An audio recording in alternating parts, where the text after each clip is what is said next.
অনেক দিন পর নিজের দেশে ফিরছি। কি যে শান্তি! নিজের দেশের মতো, নিজের বাড়ির মতো এমন শান্তি আর কোথাও নেই। কি ঠিক বললাম তো? আমি ইন্ডিয়া এসেছিলাম ঢাকা টু কলকাতা ট্রেনে, কিন্তু ফিরবো চ্যাংড়াবান্ধা হয়ে।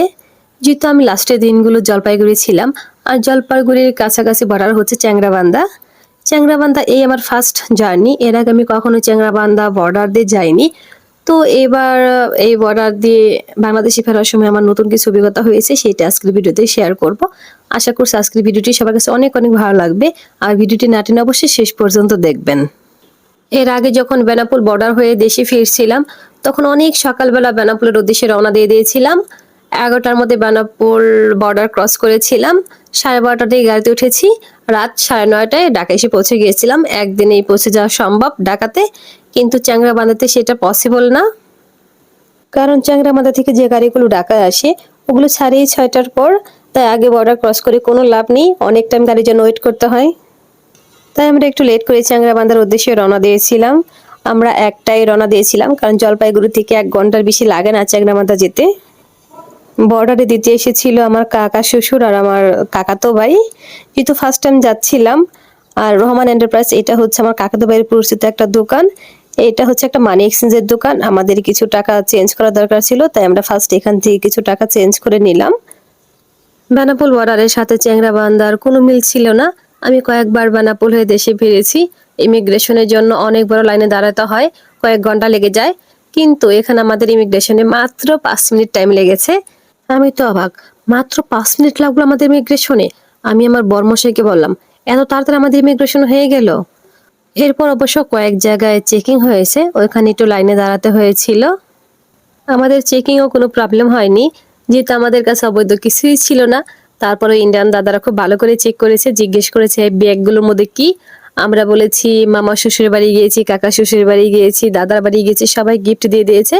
যদি ইচ্ছা হয় আপনারা রেখে দিতে পারেন, কোনো সমস্যা নেই। ইন্ডিয়ান দাদারা মুচকি হেসে আমাদের ব্যাগগুলো দিয়ে দিয়েছে। বর্ডারে ভিডিও করা নিষেধ, তাই সব জায়গার ভিডিও করতে পারিনি। যতটুকু করতে পেরেছি সেটা আপনাদের সাথে শেয়ার করলাম। এই তো বর্ডার ক্রস করে আমরা একটা ভ্যান নিয়ে নিলাম। বর্ডার থেকে বাস কাউন্টার হচ্ছে একটু দূরে, হেঁটে যাওয়া পসিবল না, তাই একটা ভ্যানে করে আমরা চলে গেলাম বাস কাউন্টারে। আমাদের ইচ্ছা ছিল গ্রিনল্যান্ড বাসে আসার, কিন্তু এখান থেকে গ্রিনল্যান্ড বাস ঢাকার উদ্দেশ্যে ছাড়ে না, হানিপি ছিল। তাই আমাদের বাধ্য হয়ে হানিপি আসতে হলো। এরপর কাউন্টারের ভিতর গিয়ে ফ্রেশ হয়ে আমরা একটু খাবার খেয়ে নিলাম।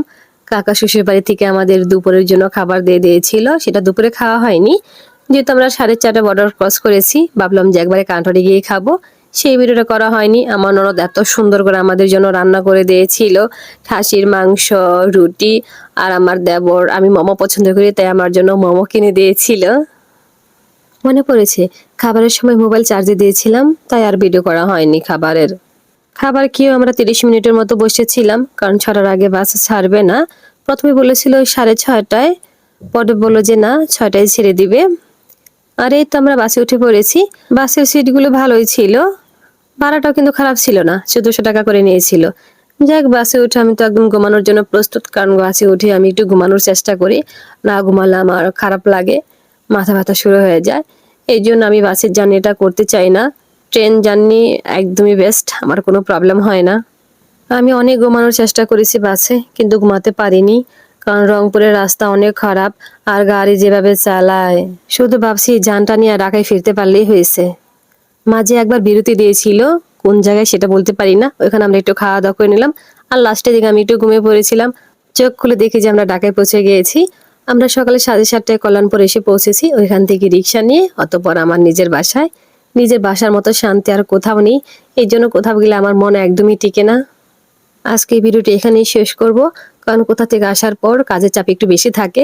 ঘরটরের এমন অবস্থা থাকে যেগুলো গুছাইতে গুছাইতে অনেক টাইম লেগে যায়। আর চ্যাংড়াবান্ধা বর্ডার নিয়ে যদি কারো কোনো কোশ্চেন থাকে অবশ্যই কমেন্ট করে জানাবেন। সবাই অনেক অনেক ভালো থাকবেন, আমার জন্য বেশি বেশি আশীর্বাদ করবেন। দেখা হবে পরবর্তী ভিডিওতে। Bye bye, tata.